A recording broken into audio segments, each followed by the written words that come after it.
देखिए, जो इस किस्म का या कोई भी 302 का जो मर्डर वगैरह हो जाए है नहीं, उनमें दो तीन चीज बड़ी महत्वपूर्ण हो।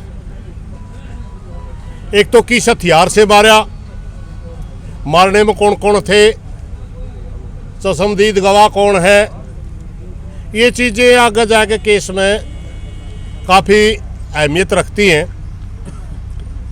जो मुख्य मुलजिम पकड़ा गया उसके सामने, पुलिस के सामने उसने बयान दिया कि मैंने जिस वेपन से कृष्णा की हत्या करी वो दांत इस तालाब में फेंक रखे। हमने और गांव की कमेटी ने पुलिस को एक आश्वासन दिया था कि किसी भी तरह की गांव की ज़रूरत होगी पुलिस प्रशासन ने तो गांव वो मदद करने के लिए तैयार है। पुलिस प्रशासन ने गांव से मदद मांगी कि तालाब खाली करो, क्योंकि हमने वो वेपन इसमें से बरामद करना है। अब 3-4 दिन से तालाब खाली किया जा रहा है। अब हमारे पास सरपंच साहब का खाप की कमेटी के पास मैसेज गया था कि तालाब खाली हो चुका है, अब किसी समय भी सर्च अभियान चल सकता है, आप आइए, हमारे साथ धोखा ना हो।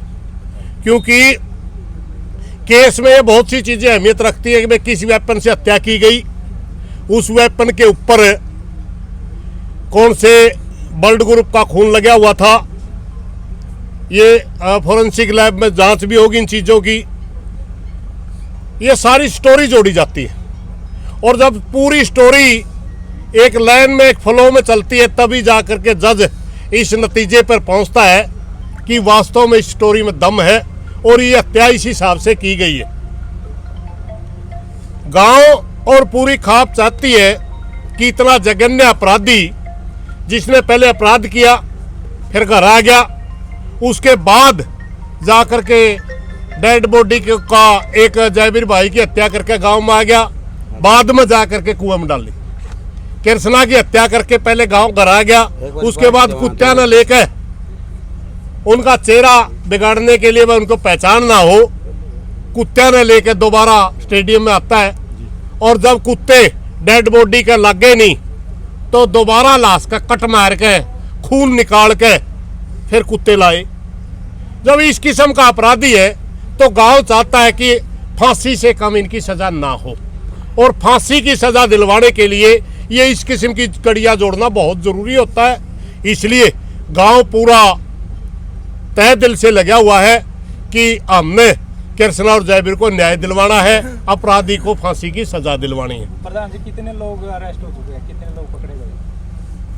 अभी तक 4 अपराधी पकड़े गए, मगर जिस समय ये मुख्य अपराधी का नाम आया उससे लेकर के आज तक और भी बहुत सी चीजें गांव में चल रही। एक साथी का नाम आ रहा है कि जिस समय जयवीर की हत्या हुई और वो हत्यारा जब घर आया तो राजेश नाम का गांव बुढ़ाना का एक लड़का है, वो उसके घर था। और जिस समय कृष्णा की भी हत्या हुई और हत्यारा हत्या करके घर आ गया, उस समय भी और राजेश घर था। और दोनों हत्याओं में एक चीज ये बिल्कुल बराबर पैटर्न है कि हत्या पहले की गई और डेड बॉडी के साथ सबूत बिठाने की कोशिश बाद में की गई, डेड बॉडी के साथ छेड़खानी बाद में की गई। ये इसलिए बहुत से लोगों का मानना है कि हो सकता है कि ये राजेश नाम का व्यक्ति ही ये सारे चीज करवाने वाला हो। इसलिए पूरा गांव उसको शामिल तफ्तीश चाहता है, पूरा गांव चाहता है इसकी इंक्वायरी हो, इसके फोन वगैरह जो ये ले रहा है इसके सारे फोन वगैरह चेक हो, ये कब था, कहाँ था। तीसरी ओर इसने एक घटना करी, जब ये मुख्य अपराधी पुलिस ने उठाया तुरंत पुलिस में फोन करता है कि ये आपने गलत आदमी उठा लिया, ये निर्दोष है। पुलिस वाला जिसके पास उसने फोन किया वो कहता है भाई तो गांव वाला ने कह रखा है चाहे पुलिस का कोई आदमी मिलो, गांव का कोई आदमी मिलो, कोई बीच में इंटरफेयर नहीं करेगा, तो यूं इसकी तफ्तीश होगी। और जब वो उसने कबूल कर लिया तो वो पुलिस का अफसर उसने कहा रहा तू कहता निर्दोष है, इसने तो सारी मान ली, फिर कहता मैं जीरी काट रहा हूँ, यानी उसकी एक्टिविटी बिल्कुल संदिग्ध है। और अब 4 दिन से सर्च अभियान चल रहा है। गांव का एक 5 साल के बच्चे से लेकर के 95 साल तक का बूढ़ा एक बार तालाब पे जरूर आ लिया होगा, मगर वो भाई गांव में आज है ही नहीं। फरार चल रहा है जी। हम तो फरार ही मानेंगे, भी करा दो जाके नहीं आया एक में, मगर जब का उसका न्यूज जिक्र चल रहा है वो हो सकता है और उसको शामिल तफ्तीश किया जाए। तब से वो आदमी बुढ़ाना है, किसी आदमी ने देखा नहीं, इसलिए प्रशासन से हमारी प्रार्थना है उस आदमी को शामिल तफ्तीश करा जाए, उसकी पूरी इंक्वायरी की जानी चाहिए, क्योंकि हम चाहते हैं निर्दोष कोई फंसे ना और दोषी कोई बचे ना। प्रधान जी, क्या प्लान के साथ मर्डर किया गया? देखिए, मर्डर तो हो सकता है एक्सीडेंटली भी जयवीर का तो हो, मगर कृष्णा का एक्सीडेंटली मर्डर हम मानने के लिए तैयार नहीं, हमारा दिमाग नहीं मानता। मगर जो डेड बॉडी को खुर्द-बुर्द करना, उसको कुएं में डालना या उनका कट मार के कुत्ते लाना कृष्णा का या जयवीर को कुएं में डालना, ये बगैर समझ के नहीं हो सकती। ये एक्सीडेंटल मामला नहीं है, ये पूरे प्लानिंग के तहत किया गया है। इस प्लान में कौन कौन है, यही चीज़ हम सामने आनी बाकी है और हम इंतजार कर रहे हैं कि प्रशासन सबसे पहले वेपन ढूंढे, उसके बाद पूरी थ्योरी जो स्टोरी थी सारी की सारी जनता के सामने एक बार प्रशासन ले आए। अगर वो स्टोरी सही लगी तो भाईचारा पूरी खाप और भाईचारा पूरा बुढ़ाना काम स्वागत करेगा। अगर उसमें कोई कमी लगी सवाल करेंगे। अगर पुलिस प्रशासन ने ढलमिल रवैया अपनाया, केस को मोड़ने की कोशिश करी, हथियारों को बरामद नहीं किया या सही तरीके से सबूत इकट्ठे करके और दोषी को जो सबूत लेकर के अपराधी को सजा करवाने में कहीं ढील रखी, तो उसके बाद फिर खाप फिर करड़ी होकर के फिर सरकार से और प्रशासन से सवाल करेंगे। प्रधान जी, क्या लगा मास्टरमाइंड कोई और है? हो सकता है मेरे भाई, कुछ भी हो सकता है। जिस किस्म की चीजें निकल के आ रही है, अब एक बात है, एक वीडियो चल रही है, 13 साल का एक लड़का है, वो इस केस में 302 लगली CIA में बैठे और शेर कर रहे हैं। शेर नहीं, वो शेर शायरी कर रहे हैं। क्या मानोगे आप उस चीज को? यानी वो इतना परिपक्व है, इतना वो उसका ब्रेन वॉश कर रखा है किसी ने, या अपने आप वो इतना संकी है कि उसका खोप ही नहीं। सबसे बड़ा खतरनाक हथियार है बुढ़ाना के लिए वो, क्योंकि वो आज के दिन नाबालिग है और नाबालिग की धाराओं के तहत उसकी सजा कम होगी। वो तो आगे आने वाले टाइम में और घना सिद्ध है। एक और बात मैं आप लोगों के माध्यम से पूछना चाहता हूं प्रशासन से, जब मुख्य दोषी आया, उसके खून के छींटे थे उसके कपड़ों पे, उसकी मां ने वो कपड़े फूंक दिए। जो तबीजी और बाड़ी लेके गया उसकी मां थी दिया, उसकी मां ने वो छुपा दी। जो मुख्य अपराधी 19 साल का है, क्या 13 साल का जो लड़का है उसके कपड़ों पे खून के छींटे नहीं हो सकते? उसके कपड़े किसने जलाए या उसके कपड़े किसने धोए? ये सवाल तो बाकी है ना। इन सवालों का सबका जवाब चाहिएगा हमने, और सबके जवाब हम मांगेंगे, मगर समय आने पर मांगेंगे। अभी कल 13वीं होगी कृष्णा की, 13वीं के बाद हम दोबारा रिव्यू मीटिंग करेंगे। सारी गांव के लोग हमारे को जिस मौके भी उचित माहौल समझेंगे मीटिंग बुलाएंगे, खाप के मेन आदमी आएंगे और इन सारे फैक्टों के ऊपर चर्चा करेंगे, और जो चीज़ें रह रही होंगी हम प्रशासन से मांग करेंगे। अगर प्रशासन हमारी सुनेगा ठीक, वरना भाई हमने तो सारी जिंदगी संघर्ष में औरतों को भाषा नहीं जान दे। हम तो न्याय मांगने वाले लोग हैं, अगर न्याय मिल जाए स्वागत करांगे, न्याय नहीं मिलेगा तो संघर्ष करांगे। प्रधान जी, जो मुख्य आरोपी आपने बताया उनका परिवार का सदस्य कोई पुलिस के द्वारा उठाया गया? भाई हमारे को तो सूचना 4 आदमी हैं इसमें। मुख्य आरोपी है एक को हम मुख्य आरोपी मान सकते, मगर आप आरोपी तो सभी है। एक बात बताइए आप, जो जिसने कपड़े जला दिए, 2 मंदिर रख ली, क्या वो अपराधी नहीं है? जो 10-11 दिन से उसके बच्चे हत्या कर रहे हैं और वो गांव में बिल्कुल चुप है, उसका बाप कमेटी का मेंबर बन गया आके, कमेटी न्याय दिलवाने के लिए बन रही है, और वो अपराधी का पिता न्याय दिलवाने वाली कमेटी का मेंबर बन गया, इतना गांव को गुमराह कर रहा, क्या वो अपराधी नहीं है? ये सारे के सारे अपराधी हैं मेरे भाई।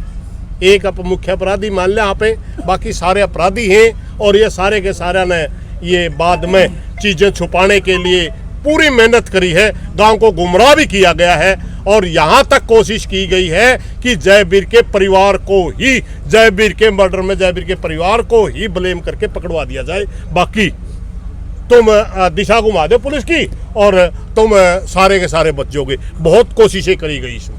प्रधान जी जैसे कि मतलब राजेश का नाम आई, राजेश कौन है? ये राजेश, ये जो लड़के हैं जो मुख्य अपराधी है, इसका बिल्कुल क्लोज का साथी है, इसका सारी सुख दुख का साथी है, हर चीज इसके साथ ये शेयर करता है। इस राजेश का ही नाम आ रहा है कि जयवीर की हत्या करके जब हत्यारा घर आवे ये राजेश ही घर मिलता है, और कृष्णा की हत्या करके भी जब आवे जब राजेश ही मिलता है, और जब ये मुख्य अपराधी गिरफ्तार होता है तो राजेश ही थाने में फोन करता है। तो इसको ही मास्टरमाइंड माना जा रहा है गांव के अंदर। इसीलिए हम प्रशासन से प्रार्थना कर रहे हैं कि इसको शामिल तफ्तीश करो, पता लगाओ इसका कितना दोष है और फिर गांव को बताओ भाई इसका इतना दोष है। प्रधान जी कल मीटिंग है जो भाईचारे की होगी प्रशासन के साथ होगी? नहीं, कल मीटिंग नहीं हमारी, कल 13वीं है, कृष्णा की 13वीं है। 13वीं के बाद मीटिंग होगी, वो गांव की कमेटी तय करेगी। ये गांव पे हमने छोड़ रखा है, गांव की कमेटी जब भी खाप को बुलाएगी, खाप 24 घंटे हाजिर है। हम अभी भी गांव के बुलावे पर आए हुए हैं। गांव के सरपंच ने कहा, गांव के सरपंच ने हमारे को टेलीफोन किया था, हमारे प्रधान को, कि आप आइए, तालाब खाली हो गया, कभी भी सर्च अभियान चल सकता है, सर्च अभियान में आप हमारे साथ रहिए, हमारे साथ धोखा ना हो, इसलिए हम यहाँ आए हुए हैं। और जब भी गांव की कमेटी बुलाएगी हम तुरंत हाजिर होंगे। पहले भी गांव के बुलावे पाए थे, पहले संघर्ष में भी, अब भी गांव के बुलावे पा रहे, आगे गांव जब बुलाएगा हम 24 घंटे तैयार रहेंगे। प्रधान जी जैसे कि मतलब उसको बार बार पुलिस यहाँ पे लेके आ रही है और उसके चेहरे पे मतलब 1% भी डर और शर्म की बात नहीं है, मतलब उसके चेहरे पे स्माइल है, तो उसके बारे में आपको क्या लगता है कि उसका ब्रेन वॉश किया हुआ भाई उस लड़के का? देखिए एक बात बताऊं, ये छोटी बातें नहीं होती। एक आतंकवादी का उदाहरण इसमें सबसे फिट बैठेगा। एक आतंकवादी अपनी छाती पे बम डाल के दूसरे लोगों को मारने के लिए तैयार हो जाता है। उसको किस तरह तैयार किया जाता है? बार बार किसी एक टॉपिक के ऊपर गणना भर दी जाती है। इस लड़के को बिल्कुल तैयार किया हुआ अपराधी है, ये अपनी बुद्धि से सोचता ही नहीं, ये किसी दूसरे के कहने पे बिल्कुल ब्रेन वॉश इसका हो रहा था। और ये इसके दिमाग में पता नहीं तो जातीय जहर में रखा था, पता नहीं इसका दिमाग में भी रखा था सारा बुढ़ाना डराना है, एक बार दहशत फैलानी है। तो हो सकता है कौन सा सौदा हो इसका जी, वो तो पुलिस वाले जाने। मगर सच्चाई ये है कि अपने दिमाग से सोचने समझने वाला इतना बड़ा अपराध होने के बाद नजर ही नहीं उठा सकता सोचने समझने वाला। ये सोचने समझने वाला बच्चा नहीं है, बिल्कुल संकी टाइप का लड़का लगता है। पुलिस के बाद जो मीटिंग होगी जी, पुलिस का 13वीं के बाद जो मीटिंग होगी, परिवार की लेवल की मीटिंग होगी या फिर भाईचारा 12 खाप की मीटिंग होगी? मैंने आपको पहले बता दिया, वो मीटिंग गांव की कमेटी तय करेगी। सारे फैक्ट गांव की कमेटी के पास है, वो खाप को बुलाएगी, खाप की कमेटी गांव की कमेटी एक बार मीटिंग करेगी, सारे फैक्टों के ऊपर चर्चा होगी। हमने जरूरत पड़ी बड़ी मीटिंग बुलाने की, बड़ी मीटिंग बुलावांगे। हमने जरूरत पड़ी प्रशासन से कोई मांग करने की, मांग करेंगे। हमने जरूरत पड़ी भाई सारा मुद्दा लो हो जे मान लो, तो हमने जरूरत पड़ी स्वागत करने की स्वागत करांगे, वो मौका पे देखा जाए। जनता का एक बहुत बड़ा सवाल है जो काफी बार कमेंट में आने लग रहा है, सर भाई SC एक्ट का है, मतलब ये परिवार बार बार फायदा उठाने लग रहा था, तो यही है मौके पे, तो मतलब SC एक्ट का कहीं ना कहीं दुरुपयोग होने लग रहा है। और एक साथ ही कमेंट इस चीज ने हम इसके साथ जोड़ना चाहेंगे। ठीक है, वो भविष्य नहीं, इसने तो आप बिल्कुल बंद कर दो चैप्टर, क्योंकि गांव का भाईचारा में हो गया होगा पहला, गांव का भाईचारा में पहला हो गया होगा।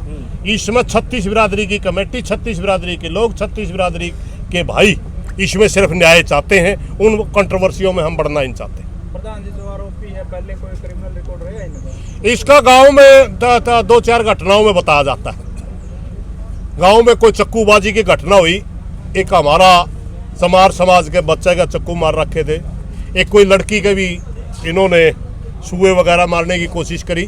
तो इस किस्म की घटनाओं में शामिल रहे हैं ये परिवार, मगर उस किस्म का क्राइम रिकॉर्ड नहीं रहा कि भाई फलाने केस में इनकी सजा होगी 2 साल की, 7 साल की, 10 साल की, वो नहीं था। इसलिए SP साहब जो बोल रहे थे ना भाई इनका क्रिमिनल रिकॉर्ड नहीं है, SP साहब और पुलिस अधिकारियों का देखने का अपना नजरिया होता है, वो उसको अपराधी मानते हैं जो कोर्ट में साबित हो चुका हो, जिसको अपराधी घोषित किया जा सकता हो। समाज में उसने अपराधी माना जिसने अपने एक्टिविटी तो देख लिया, चाहे बाद में पंचायत ने समझौता करवा दिया हो, लेकिन ये समाज में अगर नहीं आ गया भाई गलत है तो गलत है, समाज अलग तरीके। जयवीर की हत्या तो एक दिन पहले जी एक लड़की को भी जो दांतों के साथ में काटा था। हाँ वही तो घटना मैं बता रहा, दांतों के साथ काटा था उस दिन सुआ ले रहा था, हाँ जी। सुआ लड़कियों ने उसके खोच पिताजी लिया और का- दांतों से काट। ठीक है प्रधान। धन्यवाद जी।